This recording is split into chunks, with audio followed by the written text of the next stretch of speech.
जय हिंद। एक बार फिर से आप सभी का वयम जीएस रिसर्च सेंटर पर स्वागत है। आज है 2 जून। तो 2 जून को बनने वाले जितने भी महत्वपूर्ण करंट हैं उनको हम इस वीडियो में डिस्कस करेंगे। चलिए स्टार्ट करते हैं। पहला प्रश्न है, हाल ही में किस मंत्रालय द्वारा road accident in report India 2020 जारी किया गया है? तो याद रखेंगे, हाल ही में सड़क परिवहन एवं राजमार्ग मंत्रालय द्वारा रोड एक्सीडेंट इन इंडिया 2020 की रिपोर्ट जारी की गई है। याद रखना, 2019 की तुलना में 2020 में कुल सड़क हादसों में 18.46% की कमी आई है। क्लियर है? तो चलिए, यहाँ पर एक पॉइंट दिया है वित्त मंत्रालय, तो यहाँ से याद रखेंगे वित्त आयोग।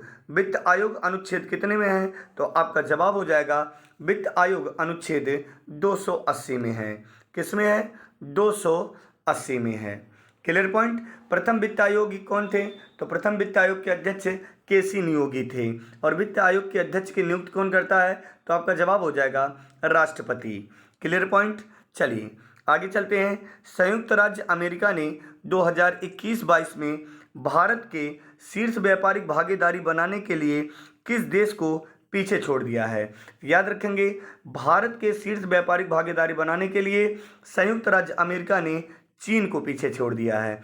किसको? चीन को। तो बात आई है USA, United state of America, यानी स्टेट ऑफ अमेरिका कुल कितने राज्य हैं यहाँ पर प्यारे बच्चों?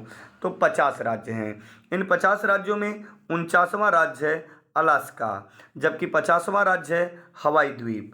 50वां राज्य कौन सा है? हवाई द्वीप। याद रखेंगे आप लोग। संयुक्त राज्य अमेरिका की राजधानी है वाशिंगटन डीसी। क्या बोलेंगे? वाशिंगटन डीसी, जहाँ पर डीसी का अर्थ है district of Columbia. Clear point. और दूसरा पॉइंट याद रखना है, संयुक्त राज्य अमेरिका में और कनाडा, इनके बीच 49 अंश उत्तरी अक्षांश रेखा को ही सीमा रेखा मान ली गई है। यानी ग्रेट लेक्स में 5 झीलें आती है और 49 अंश उत्तरी अक्षांश रेखा कनाडा और यूएसए के बीच की सीमा रेखा है। Clear point. चलिए अब याद रखना, 2021-22 में भारत और अमेरिका के बीच द्विपक्षीय व्यापार 119.4 बिलियन अमेरिकी डॉलर रहा है। याद रखेंगे आप लोग। चलिए, तो तीसरा पॉइंट यहाँ पर कह रहा है, दक्षिण कश्मीर की रेडियो जाकी उमर निसार को किसके द्वारा प्रतिरक्षण चैंपियन पुरस्कार से सम्मानित किया गया है? तो याद रखना, रेडियो जाकी उमर निसार को यूनिसेफ के द्वारा, किसके द्वारा? यूनिसेफ के द्वारा प्रतिरक्षण चैंपियन पुरस्कार से सम्मानित किया गया है। तो बात आई यूनिसेफ को। तो यूनिसेफ को वर्तमान समय में कहा जाता है संयुक्त राष्ट्र बाल कोष। क्या बोलेंगे? संयुक्त राष्ट्र बाल कोष, जबकि इसे पहले कहा जाता था संयुक्त राष्ट्र अंतर्राष्ट्रीय बाल आपातकालीन कोष। क्लियर है? इसका देखेंगे शॉर्ट फॉर्म में क्या बोलते हैं? यूनिसेफ। क्या बोलेंगे? यूनिसेफ। अगर इसका फुल फॉर्म पूछ लेगा तो यूनाइटेड नेशंस। क्या बोलेंगे? United Nations. यहाँ पर आ जाएगा international children emergency fund. Clear है? जिसमें 2 वर्ड अब वर्तमान समय में बोले नहीं जाते हैं, तो इसको बता दिया गया संयुक्त राष्ट्र बाल कोष। तो बात करते हैं यूनिसेफ की स्थापना कब हुई थी? यूनिसेफ की स्थापना हुई थी 11 दिसंबर 1946 को। क्या बोलेंगे? 11 दिसंबर 1946 को। तो दक्षिण कश्मीर के रेडियो जाकी उमर निसार को किसके द्वारा? तो यूनिसेफ के द्वारा प्रतिरक्षण चैंपियन पुरस्कार से सम्मानित किया गया है। चलिए अगले प्रश्न पे चलते हैं। विश्व दुग्ध दिवस कब मनाया जाता है?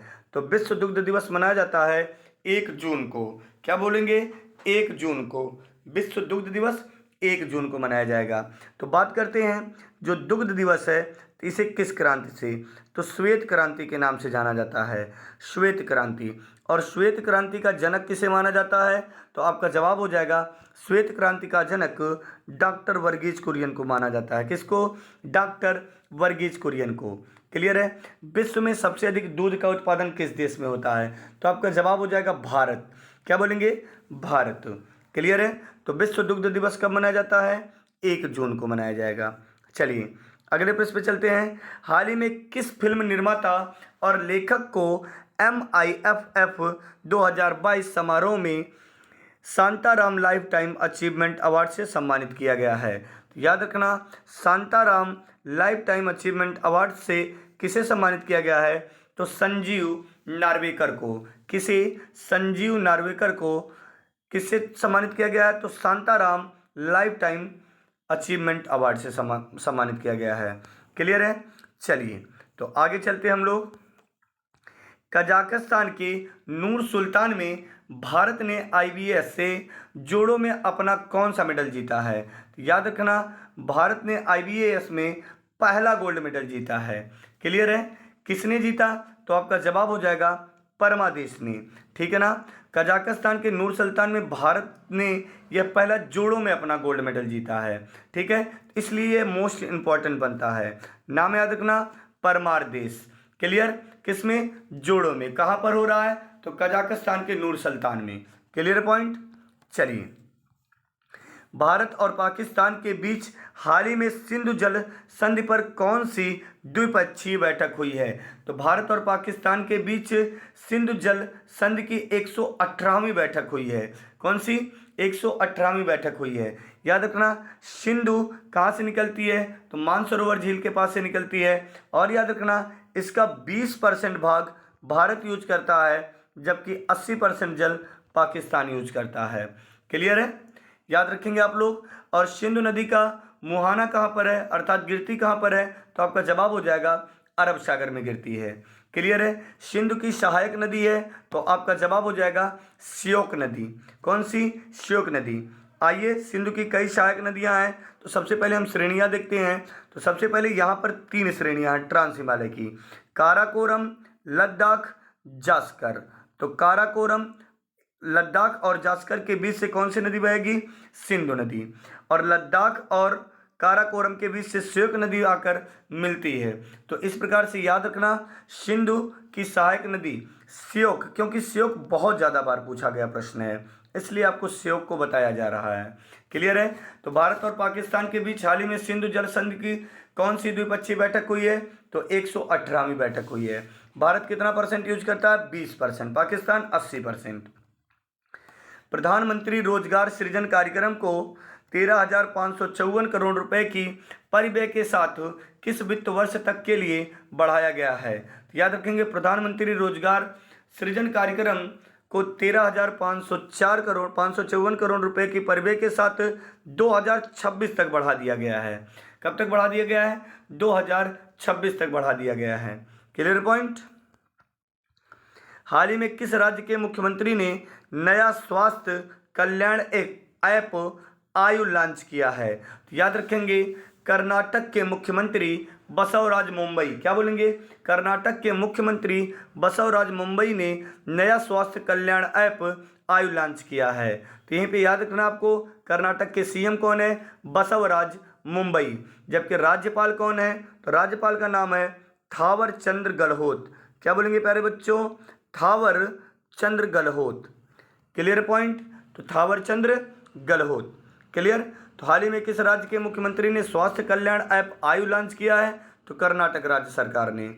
चलिए अगले प्रश्न पे चलते हैं। जम्मू और कश्मीर पैंथर्स पार्टी के संस्थापक और पूर्व विधायक प्रोफेसर भीम सिंह का कितने वर्ष की उम्र में निधन हो गया? तो याद रखेंगे, जम्मू और कश्मीर पैंथर्स पार्टी के संस्थापक पूर्व विधायक प्रोफेसर भीम सिंह का 81 वर्ष की उम्र में निधन हो गया है। ठीक है ना? पैंथर्स पार्टी के संस्थापक हैं, इस बात को आप दिमाग में जरूर बनाए रखेंगे। क्लियर है? चलिए प्रीवियस डे के रिवीजन करते हैं। आइए, तो प्रीवियस डे के रिवीजन में आप लोगों को क्या बताना है? सबसे पहले फोकस करना है, वीडियो को पॉज कर लेना है। उसके बाद आपके कितने सही हैं ये आप कमेंट करेंगे। उसके पहले जो बच्चे चैनल पर नए हैं प्लीज़ वो लोग चैनल को सब्सक्राइब कर लें, साथ में बेल आइकन बेल बजा लें, ताकि आने वाली वीडियो का नोटिफिकेशन मिल सके और आप हमारी वीडियो सबसे पहले देख सकें। चलिए, तो भारतीय भूवैज्ञानिक सर्वेक्षण के मुताबिक किस राज्य में भारत का सबसे बड़ा स्वर्ण भंडार मौजूद है? तो याद रखना, भारत का सबसे बड़ा स्वर्ण भंडार बिहार में मौजूद है। महिला T20 चैलेंज 2022 किसने जीता? तो महिला T20 चैलेंज 2022 सुपरनोवा जीता है। किसने? सुपरनोवा। किस राज्य सरकार ने सामान्य नागरिक संहिता को लागू करने के लिए एक पैनल का गठन किया है? तो आपका जवाब हो जाएगा, सामान्य नागरिक संहिता को लागू करने के लिए पैनल का गठन किसने किया? तो उत्तराखंड ने। जबकि सामान्य नागरिक संहिता लागू करने वाला देश का पहला राज्य गोवा है। एक पैनल गठन किया तो आपका जवाब हो जाएगा उत्तराखंड। क्या बोलेंगे? उत्तराखंड। आर्टिकल 44 में सामान्य नागरिक संहिता है, याद रखेंगे आप लोग। आईपीएल फाइनल 2022 में राजस्थान रॉयल को हराकर कौन विजेता बना है? तो ये आप लोग उम्मीद करते हैं सबका सही होगा, गुजरात टाइटंस। इन 4 प्रश्नों में चारों ही आपके सही होंगे उम्मीद करते हैं। फिलहाल आपके कितने सही हैं कमेंट जरूर करेंगे। क्लियर है? वीडियो को यहीं पे समाप्त करते हैं। जय हिंद।